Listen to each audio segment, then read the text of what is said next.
Okay. It's hi everyone. It's Mark from the Adobros. Welcome to my kitchen. Welcome sa kusina ko. Magandang araw. Good day, everyone. I'm Mark from the Adobros, a Filipino supper club that's been running in Southeast London since 2013. Yes, it's been quite a while. And today I'm working with the Philippine Department of Tourism to take you on a food trip around the Philippines. Given that we're all still in lockdown, or we're still meant to be in lockdown and we can't really travel, what better way to try and experience some of the Philippines by traveling with your taste buds? So today I am making for you Bistek Tagalog. Bistek Tagalog is a dish with Hispanic origins, Hispanic roots. Some of you, especially with a Hispanic Spanish roots, might know Bistek encebollado, which is beef cooked down with onions. And essentially, this is the Tagalog version of it, coming from the Tagalog region in Luzon in the northern Philippines.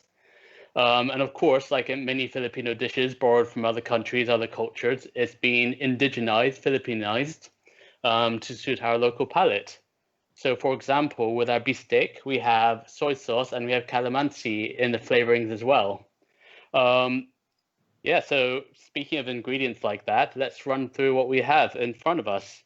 We have some nice ribeye here. I popped down to my local butcher in Deptford. Ribeye is a nice cut of beef to use for this because there's some nice marbling, some nice fats. But you can use any cut of beef if you wanted, really. I remember back in uni, I used to use just the cheaper stewing cuts of beef for my beefsteak when I was cooking that. But ribeye is a nice cut, and it would go really well with the bistek. We have some garlic here, as we say in Tagalog, bawang. We have the all-important onions, the sibuyas. We have some brown sugar. We have some calamansi juice. If you do not have calamansi juice, you can use lemon. Essentially, calamansi is like the native Filipino citrus. You can buy bottles of it in Waitrose, interesting enough, or a lot cheaper, you can buy it in Filipino shops, particularly in Earl's Court. A bottle might look like this. But essentially, calamansi is a really nice, tangy, quite unique citrus flavor, unique to the Philippines. But yeah, if you do not have calamansi for tonight, then lemon juice works just as well. We also have some soy sauce, some light soy sauce. I'm using Datu Puti in particular for tonight, but any light soy sauce can do that you can pick up from the supermarkets, from your Asian shops. We also have some butter, unsalted butter, and some black pepper as well. So yeah, nothing too exotic in terms of ingredients, everything that you can get quite easily. But the combination into Bistek Tagalog, into this really nice, unique Filipino dish is what really makes it special. So, shall we get started in doing what we need to do to make dinner ready? So first of all, I'm just going to mince up the garlic. I've already minced some up, but it's always nice to just show off. It's always nice to mince garlic. I like mincing garlic. There's something very meditative about just taking a whole head of garlic and just mincing it up, because garlic is quite a favored flavor in the Philippines. A lot of dishes have garlic as a basis, and it adds some nice aroma to it, adds some nice flavor, adds a little bit of sweetness to it. Garlic is just great. I love garlic in so many different things. I mean, my dad is from the Isle of Wight in the south of England, and it's great that the Isle of Wight actually has a garlic farm, which is devoted to all things garlic. So even though one wouldn't expect that my half English side would have much to do with garlic, the fact that not too far from where my dad grew up is one of the largest garlic farms in the UK. And they have, I think, like 20 different varieties of garlic growing on the farm there. And they have all sorts of different garlic products. They even have garlic beer. which is actually really nice. They use caramelized black garlic for that, and they also have garlic ice cream, interestingly enough, using that same black caramelized garlic. So yeah, garlic, great in so many things. Moving on to the onions, you'll see that I've cut them into rings like this. Basically, the way that you get that done is rather than cutting vertically as we might usually do, we'll cut it across horizontally instead. You could cut it into slices if you wanted to, but the rings, they add a bit more of a visual, a nice visual to the dish, and yeah, it makes for a nicer presentation, and I guess in a way it also makes it a little bit easier to marinate too. So I've just got the onions cut up into rings like that, and just going to keep them in like that all together for now, and we can move on to making the marinade. So I just have a nice dish, like a nice bowl like this. Any bowl can do. This one is non-reactive, but anything can do. So you want to mix in your calamansi, mix in your soy sauce, and some water. I've got, so it's 75 ml of soy sauce, 75 ml of calamansi, 50 ml of water. And I'm adding the brown sugar now. And let me just get a spoon, because as much as I want to mix it in the bowl with my hands, a spoon would be a lot better. So I'm just mixing the liquids and the brown sugar together. I've used a dark muscovado sugar because it's what I have in the cupboard, but any brown sugar can do. Just having brown sugar instead of white sugar just adds a little bit more depth, something a little bit more interesting to the flavor than just plain white sugar. So yeah, any brown sugar can do. The darker the sugar, the better. Because if you think about what we might have in the Philippines, you do have a lot of unrefined raw cane sugar from the sugar plantations in the Visayas regions, and yeah, there's lots of dark unrefined sugar that has lots of interesting flavors to it. So in the bowl, the marinade is now mixed up, the sugar on all the liquids. Just going to throw in the garlic. Just get that started. And the onions as well. And just give it a little bit of a swirl. I don't want to mix the onions too much because I sort of want them to retain that ring shape. It just makes it a little bit easier to handle them later on. So moving on to the ribeye now. What you really want is like really thin slices of beef. What a useful tip for this is if you put your beef, whatever beef you're using, into the freezer for half an hour, just before you sort of want to use it, or if you've already frozen it, don't thaw it out completely because it'll make the steak a little bit firmer. So it's a lot easier to cut sort of thin slices off of that. Just want really nice thin slices.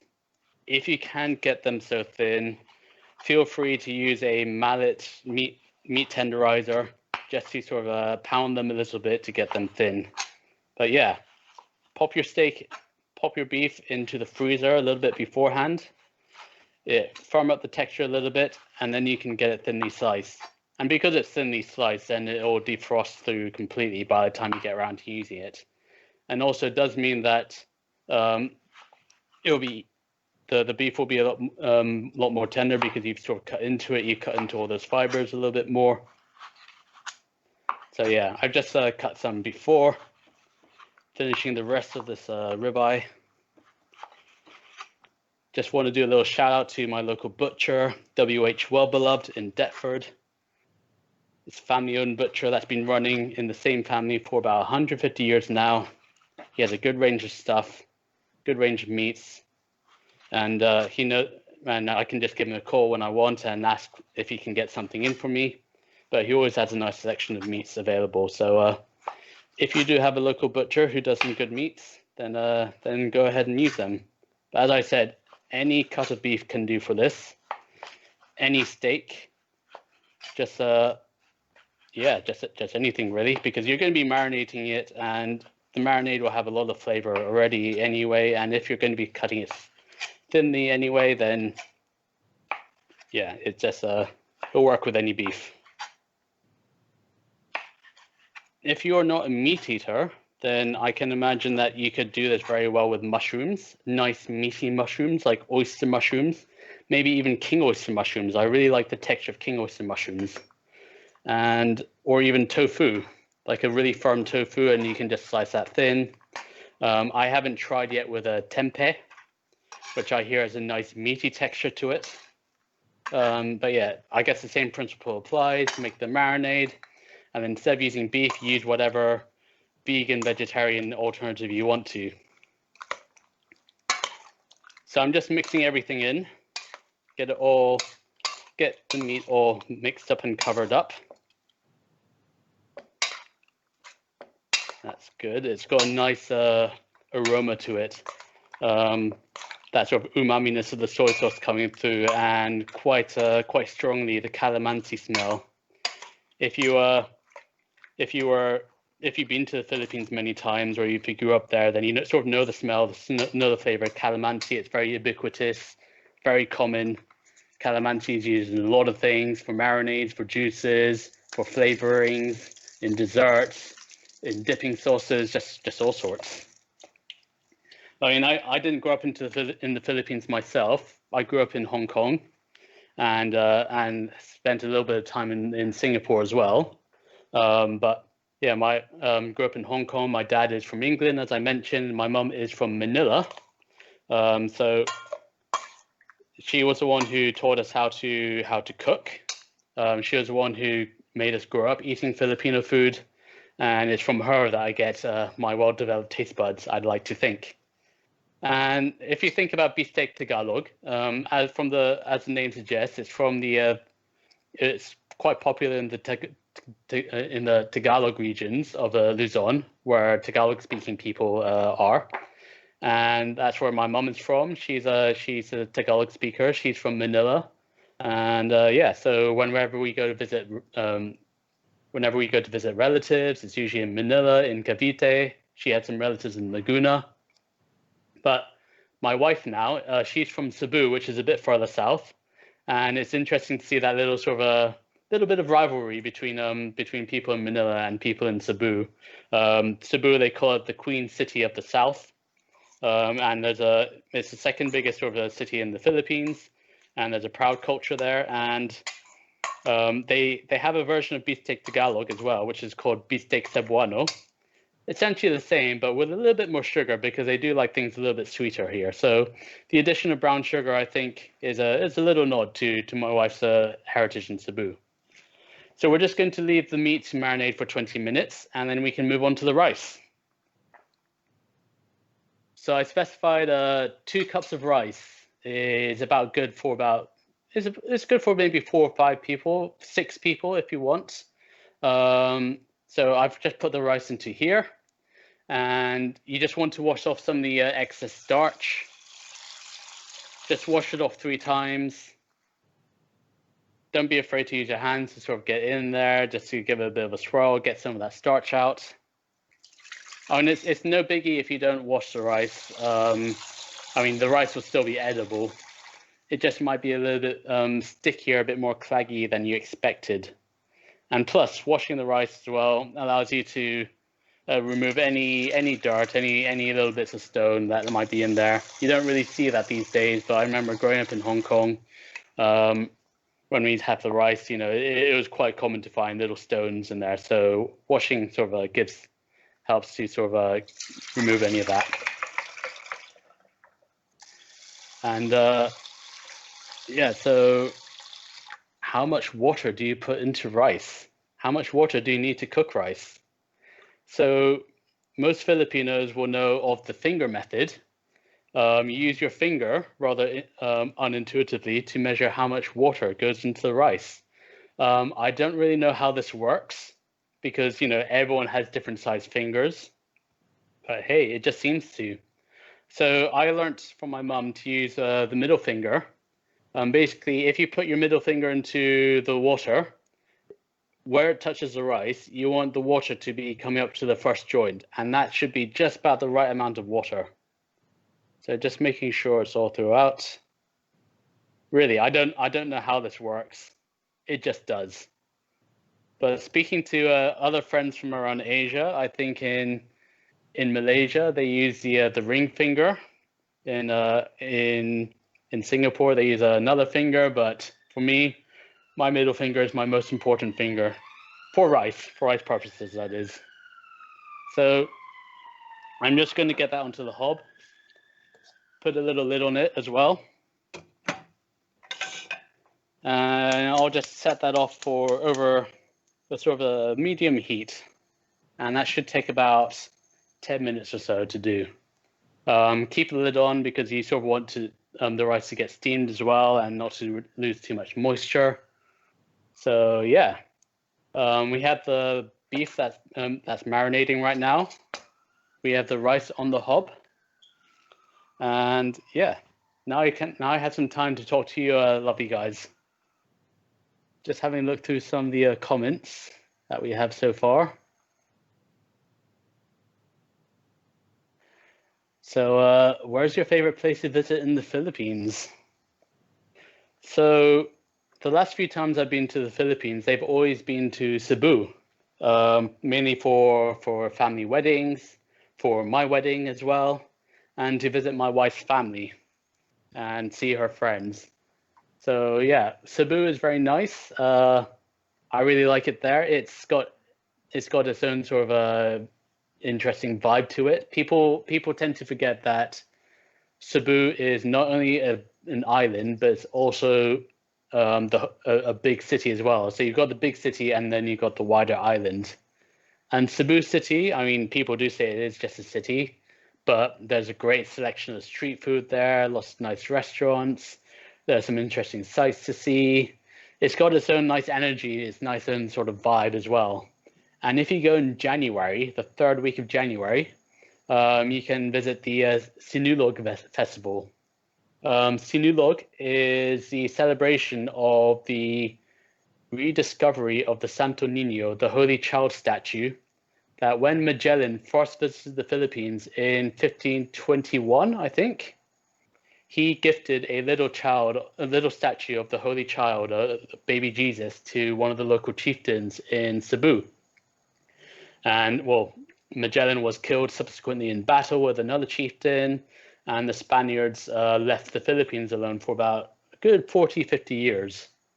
But when Legazpi came back to the Philippines in the 1560s, I think, when they came to Cebu, they managed to find that same little statue of the baby Jesus, unblemished, untouched, unruined. It was in perfect condition. And so Cebu is considered the spiritual home of Christianity in the Philippines because of that taking place. And whilst the church has a bit of a checkered history in the Philippines, there's still quite a lot of devotion to the Santo Niño, the little baby Jesus statue in Cebu.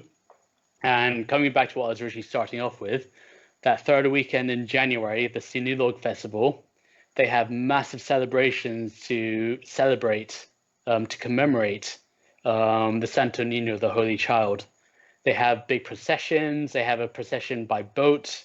They have a street carnival. They have parades. They've got dancing. It's just craziness for a few days. They've got stuff happening over a week in advance, but then the actual weekend itself of the festival, it's just craziness. And I think when we went there last year, me and my wife, the police reckon that there are maybe about 2 million people on the streets of Cebu.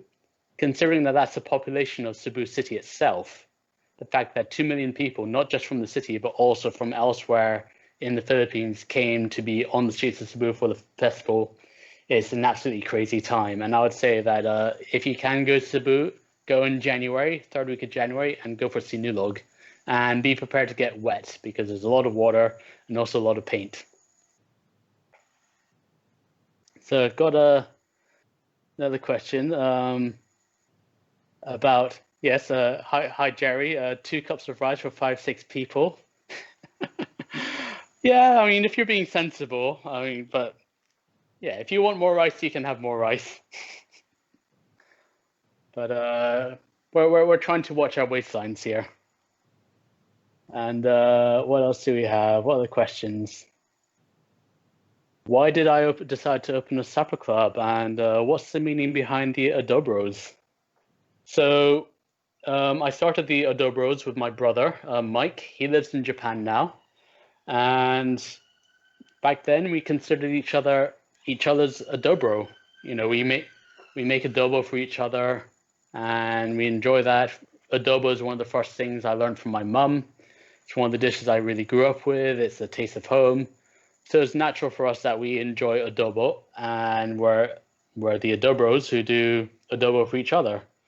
The name really was Mike was coming home from a night out, and he was pretty drunk, and he was thinking about having a snack when he got here. And he was thinking to himself, hmm. I mean, we'd been talking some time about doing a supper club anyway. I'll get back to why. But he was thinking, well, I'm home. I'm going home. I'm really hungry. I wonder if Mark's got any adobo at home because, he's my dobro. And then he just sort of clicked.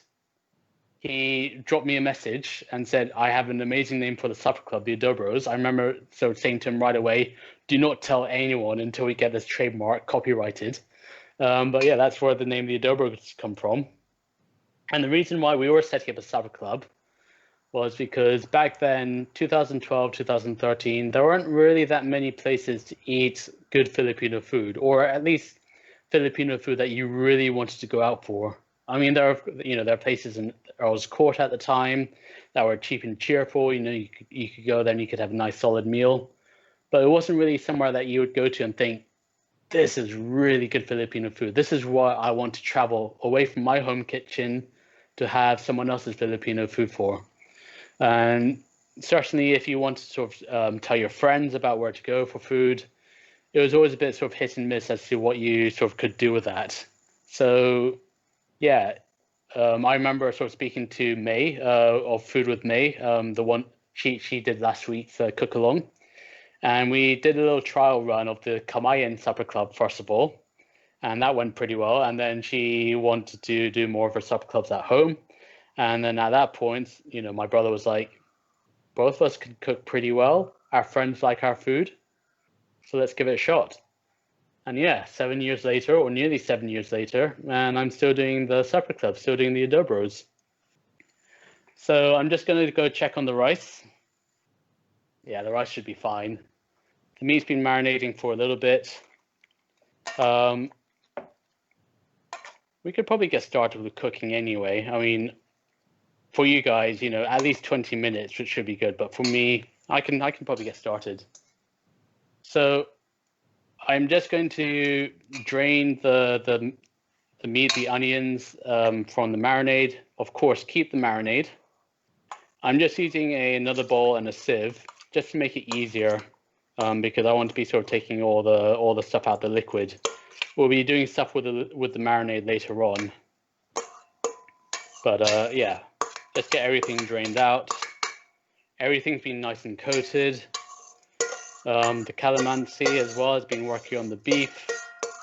That sort of little acidity helps make meat a little bit tender. Cool. So I've got a nice big pan here. You want to get this pan quite hot. Get some oil in there. Just vegetable oil should do fine. Just a little bit. I want the pan to be really hot before I do anything with it. So I'll just use that time just to help pick out some of the onions, make it easier for me to cook the onions first. We want to cook the onions so that, sort of some of the aroma from the onions goes into the oil, just so, sort of aromatizes the pan. And also, yeah, onions first, beef later. So just checking out some other columns. Hi, Rebecca. First time actually cooking Pinoy food. That's good to see. Yeah, so actually, yeah, I hope he enjoys this, and yeah, hopefully it's something that you can take on, and it becomes a dish that you can do as part of your repertoire all the time. So just getting the pan hot. But yeah, I can't remember the first time I ate Bistek Tagalog. Probably like with many dishes, it was just something that my mum did at one point. Certainly in when we first moved here in about 20 years ago, she would have used lemon because calamansi was not so easy to get back then. Calamansi, as I mentioned, you can get in Waitrose now, funnily enough, or you can get in the Filipino supermarkets. Some of the Vietnamese shops around us here in Deptford and in Peckham, they're selling a fresh calamansi now, calamansi that's been grown in Vietnam. So whilst calamansi is primarily grown in the Philippines and is native to the Philippines, other countries in Southeast Asia, they do use calamansi, certainly not to the same extent as we do, as we Filipinos do. But yeah, if you have a Vietnamese shop near you, chances are they might have some fresh calamansi. Otherwise, you can get frozen calamansi as well. Just 1 second, my little puppy is getting a little bit restless. So I'm just going to give him a little frozen treat to keep him occupied.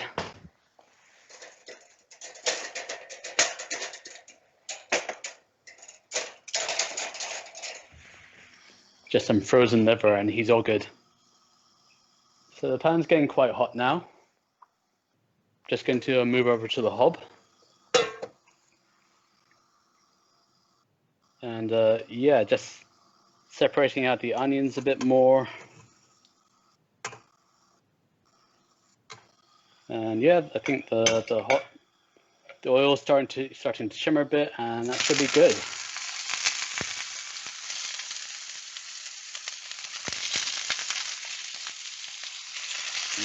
I can smell that onion. I can smell. Yeah, it's splattering a little bit. Mind out for that, because of course there's a lot of moisture on the onions, but it's all fine. Just get all the onions out. So we want to cook the onions until they start to sort of char a bit. This is why we want it on the high heat, so that it really sort of gets that heat going. Let me just get the rest of the onions out. Yeah, you can spend a bit more time doing this a lot more carefully than me, but you know, this is just a quick little cook along. So yeah, I think that's a little bit more onion, and a little bit more, and a little bit more.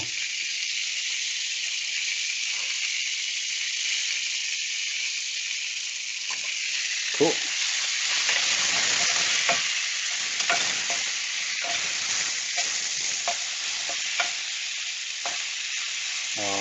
I hope you guys, if you're cooking right now, you can smell this. Just that sort of a caramelization of the soy sauce, the calamansi. Question, how long do you marinate for?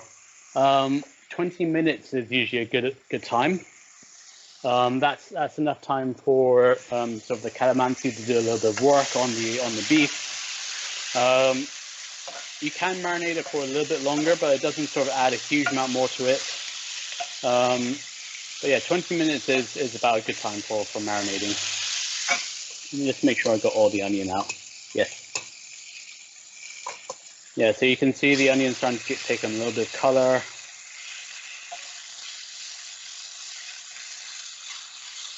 Let's just try and space it out a little bit more so that we get some more charring on it. You see, whilst in the marinade, I was keeping it in the sort of like keeping them together in the rings. That was more so it's easy for me to pick them out of the marinade. But at this point, it doesn't really matter. If your pan goes a little bit dry, just a little bit more oil should be all right. Now that oil to get hot. and then mix it all in.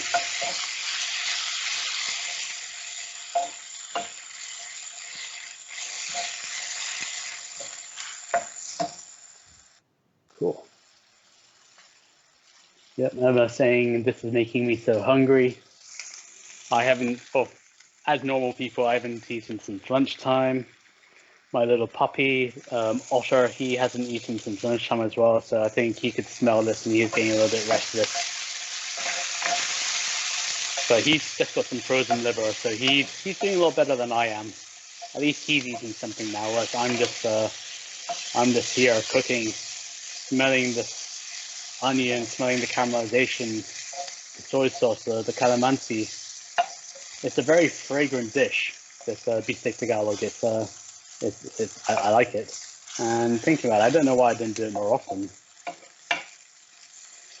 I was thinking about doing an adobo recipe for today, but to be honest, adobo does benefit from a bit more of a slow, long cook to really allow the flavors to develop. So I don't think I would have quite done it justice if I'd done an adobo for you today. In any case, if you go to my Instagram page, I do have my adobo recipe saved as one of my story highlights. Pork belly adobo as taught to me by my mum. Formalized and sort of tweaked a little bit for the supper club. But yeah, it is essentially the essence of the taste of the adobo that I make now is in essence still the taste that my mum taught me. And of course, there are lots of different adobos in the Philippines. People do have their own sort of various takes on it. So yeah, just be aware of that when you're cooking my adobo, that whilst it's a pretty damn good one, it's not the be all and end all. So yeah, I've got some nice color on the onions here. So I'm just going to put that aside. And if you look at the rice is, yeah, it's just about absorbed all the moisture. So I am probably shouldn't quite do this, but I'm just going to take it off. Yep, just had a proper look. And I will turn the rice off the heat now and just let it sit there with the lid on until we're ready to serve. So I'm just putting the onions to one side.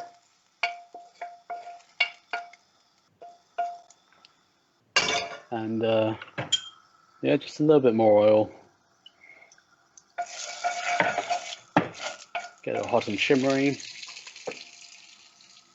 And then I can add all the beef. So this is about 500 grams of beef here.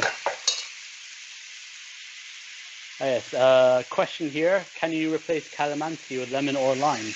Yes, you can. I would prefer lemon over lime for this, because lime I think is maybe a little bit too tangy, whereas lemon has a bit more of a, I know, I think lemon is flavor profile closer to calamansi than lime. Certainly when we first moved here and couldn't get calamansi, living down in Surrey, so lemon was the way to go. So I'm just spacing out all my beef. It'll release a little bit of moisture. So yeah, you just sort of let it cook down, put it on a high heat. Just let the meat sit in its juices as it releases more juices. And yeah, oh, that's smelling so good right now. Okay. Yeah. So so I've just got the beef sitting in the pan just for a little bit. Good kitchen rules: clear up as you go. So I'll just get my little workstation cleared out. But yeah, it is quite a straightforward dish. I like to think, and it's something that everyone can do. And yeah, as I mentioned, there are vegan alternatives that you can do with soy sauce, with tempeh, with soy sauce, with tofu. Of course, it's got soy sauce in it, but vegan alternatives with a tempeh, with tofu, with nice meaty mushrooms. So it doesn't just have to be beef. Whether you could use other meats for it, I'm not so sure. But I think beef works pretty well with this flavor profile. So it's yeah, I'd do this with beef. Actually, venison. You could do this with venison as well. Venison works quite well with this because I guess it's like a beefier game. But I'm not sure if any other dishes, any other meats might go for it. I'd prefer to stick with beef and venison. But yeah, this is a dish I quite like. And question: what's my favorite Filipino dish? I would probably say adobo because well, actually, is it really adobo? I mean, adobo is a great taste. It's something I'm familiar with. I can make it with my eyes closed. And I love making it all the time. And when I have it, it's just a nice reminder of home. Yeah, actually, well, yeah, adobo is pretty good. But I also like lechon. I mean, lechon is a whole roasted suckling pig, roasted slowly over charcoal until the meat is really nice and tender and the skin is almost glass-like in its crunchiness. You could almost just flick it and the skin would break. And yeah, in Cebu, where my wife is from, they do pretty good versions of lechon there. I think it would be grounds for divorce if I said that Cebu lechon was not the best lechon.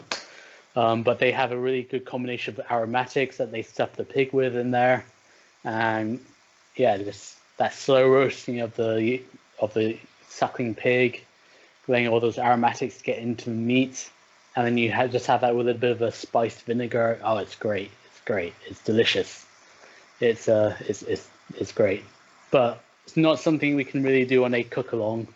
I mean, lechon requires several hours and a barbecue pit outside, which I haven't quite done yet. Maybe if the lockdown continues for longer, I can I'll have more time to do a little sort of barbecue pit, dig one out in the garden. So anyway, back to the beef. It's starting to look quite nice now. There's just a little bit of charring, and yeah, it's looking pretty good. Just let it get a little bit more color to it. It doesn't require a huge amount of cooking time because, of course, you slice the beef so thinly. But you just want it more just for a little bit of color as well.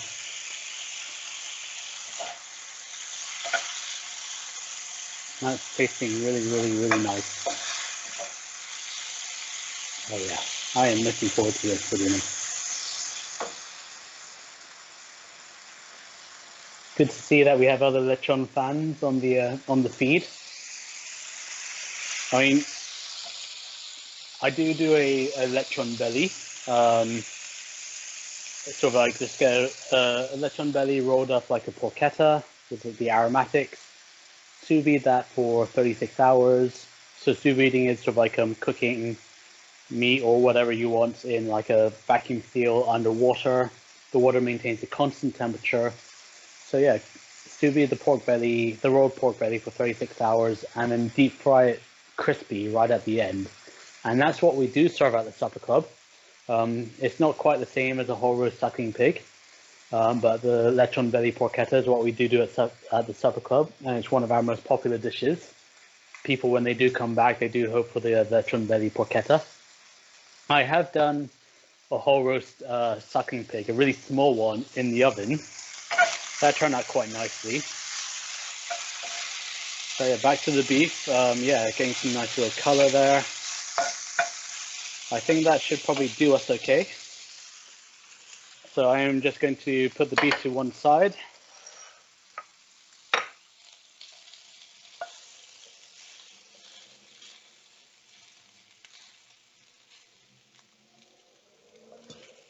Not going to have all the beef tonight, obviously.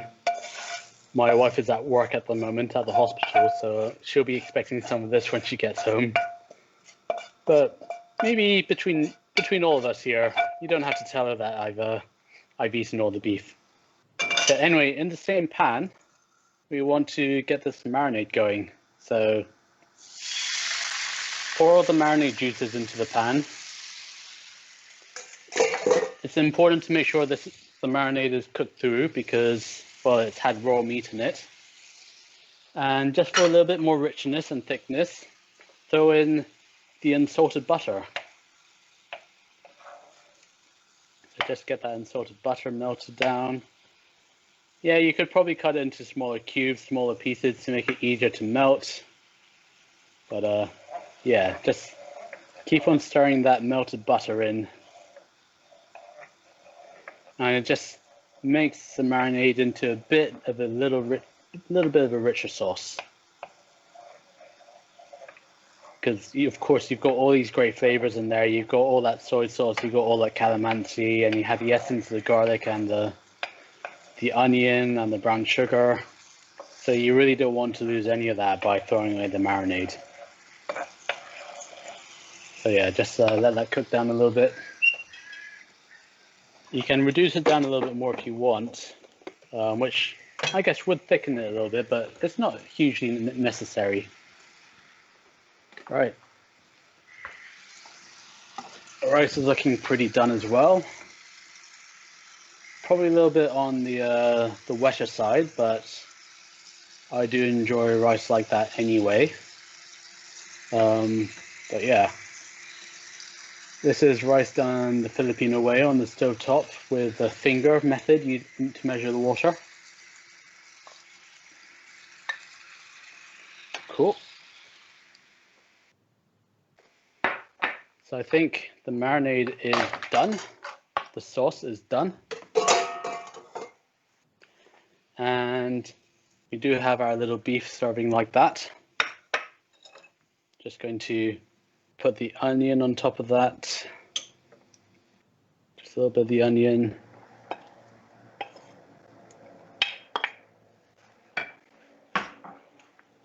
And yeah, and of course, don't forget the sauce.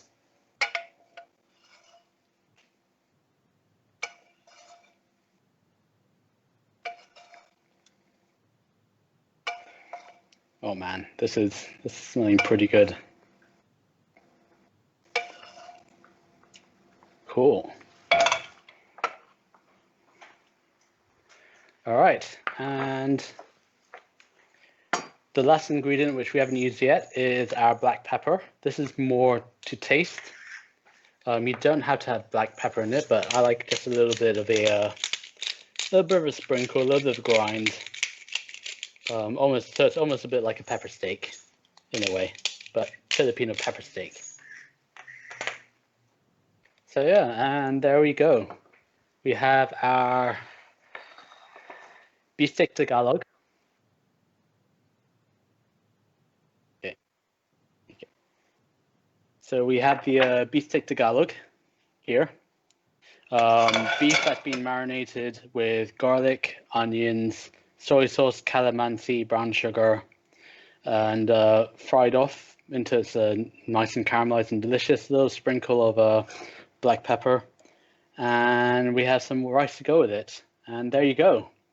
That is Bistek Tagalog, and I hope that everyone has been able to cook along with me tonight and has just about ready, just as I am. If not, this video, as I understand it, will be saved on the Department of Tourism's Facebook page, so you can always look at it at a later time when you're ready to cook.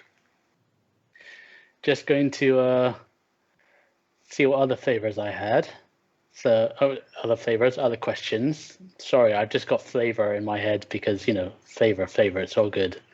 Can we get this delivered, please? Well, I have to work that out first to see the logistics to do that. Do you think the taste would differ much if I make use of Worcestershire sauce? Interesting. Worcestershire sauce is, yeah, it's quite a strong flavor, so I guess that might give a little bit more of an umami taste to it, but I think you probably don't need the Worcestershire sauce for this because this is already quite flavorful enough. So yeah, but if you do give it a try, then, you know, let me know. Let me know if it's good. I think there's a hashtag you can use, eat more in the Philippines. I'd love to see you guys make your own Bistek Tagalog. I'd love to see if not only if my instructions work, whether they were easy enough to understand, whether I'm a good enough teacher. So yeah, cook away, make your Bistek Tagalog, tag us. Let me see what you've got. Hashtag eat more in the Philippines. Tag us tag the Adobros, the Philippine Department of Tourism. And if you've liked today, and hopefully you've liked the other cook-alongs from May and from Budgie in the past couple of weeks, there's one more next week, I understand, from Chef Rex, who I think is on the video. Hi, Rex. And he's going to be doing Bicol Express, which is another great dish. So tune in for that. But in the meantime, hope you guys have enjoyed cooking with me. Sorry, that's just a fly. Hope you guys have enjoyed cooking. Hope you guys have enjoyed the Bistek Tagalog. And yes, enjoy. Have a good rest of the evening, guys. Thank you.